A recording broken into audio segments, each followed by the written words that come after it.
तमाम साथ मौजूद है जिनसे अब हम चर्चा को आगे लिए चलेंगे। पुष्पेंद्र जी, आप खुलकर अब कह तो रहे हैं, मुझे याद है एक वो वक्त भी था जब आपसे चर्चा हम लोग करते थे, तब पूछते थे कि पॉलिटिकल तो नहीं हो जाएगा, राजनेता तो नहीं घुसाएंगे इसमें, तब आप कहते थे कि नहीं, हम ये किसी को इस्तेमाल नहीं करने देंगे।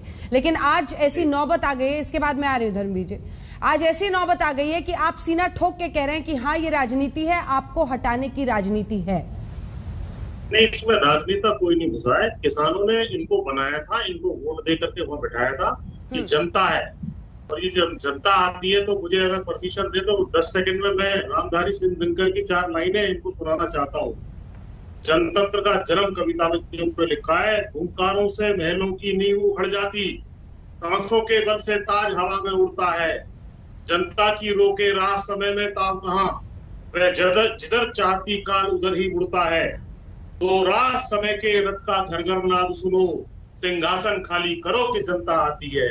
यदि आप जनता की बात नहीं मानेंगे, उनके विरोध में नीतियां बनाएंगे, तो जनता का ये अधिकार है कि आपको दिया हुआ जो शासन है, सिंहासन है, उसको छीनने का काम जनता कर दे।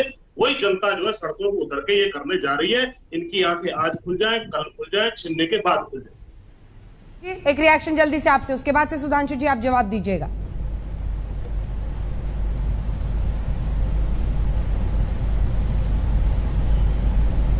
धर्मवीर जी, कभी किसानों के हक की बात उठाते हुए बीएसपी कभी नहीं दिखी सड़कों पर, या आपको लगता है कि किसान नहीं है ये? नहीं, बीएसपी कभी सड़कों पर नहीं दिखी। आप रिकॉर्ड उठा के देखिए, 2007 से 12 में आदरणीय बहन कुमारी मायावती जी ने किसानों के गन्ने का मूल्य दुगना बढ़ाया था, 125 रुपए से 250 रुपए करने का काम किया था। और जो सरकारें, चुनी हुई सरकारें अगर धोखे से ये कहें कि हम आय दुगनी करेंगे, तो ये किसानों के साथ एक छलावा बीजेपी की सरकार ने किया, चाहे वो हरियाणा हो, उत्तर प्रदेश हो, पंजाब हो या देश के अन्य राज्य हो। आज किसान सड़कों पे उतरे हुए हैं। क्यों उतरे हुए हैं? जब चुनी हुई सरकारें किसानों के हक और अधिकारों पर कुठाराघात करें, तो बाबा साहब के वोट की ताकत से ये सरकार पर चोट करने का काम करेंगे।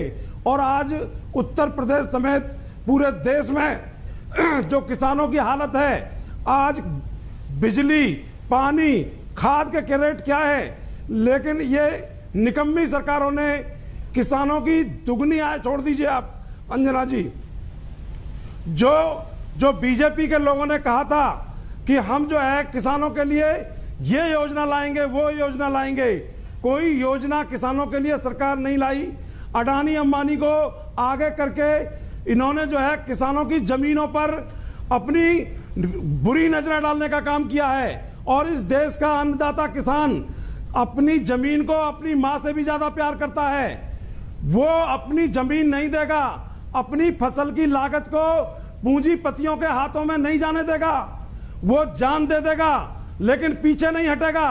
मैं सुधांशु त्रिवेदी जी बैठे हैं, पूरी जिम्मेदारी के साथ कह रहा हूं, या तो ये सरकारें तीनों कानूनों को वापस ले, नहीं तो इनके बुरे दिन आने वाले हैं और इनके तंबू उखड़ने वाले हैं। 2014 से अब तक जितने राज्यों में भी चुनाव हुए हैं, ये ज्यादातर चुनाव हारे हैं राज्यों में। अब उत्तर प्रदेश के साथ 5 राज्यों के चुनाव आने वाले हैं। ये किसान अन्नदाता बाबा साहब के वोट की ताकत से इन 5 राज्यों में भी इनको हराने का काम करेंगे।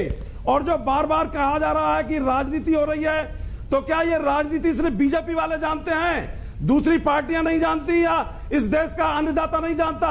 बाबा साहब ने जो वोट की ताकत अडानी अंबानी को दी है, वही है किसान का मेरे मजदूर को दिया है। और यूपी की ही चिंता कर लीजिए सुधांशु जी, ठीक है, ये जो आंदोलन यूपी की ही चिंता करके किसानों की सुध ले लीजिए, आवाज पड़ने वाला है। यूपी की ही सुध ले लीजिए किसानों की चिंता करते हुए। 403 में से 120 है ना जिन पे प्रभाव पड़ सकता है अगर किसानों का इस तरह से विरोध देखा जाता है।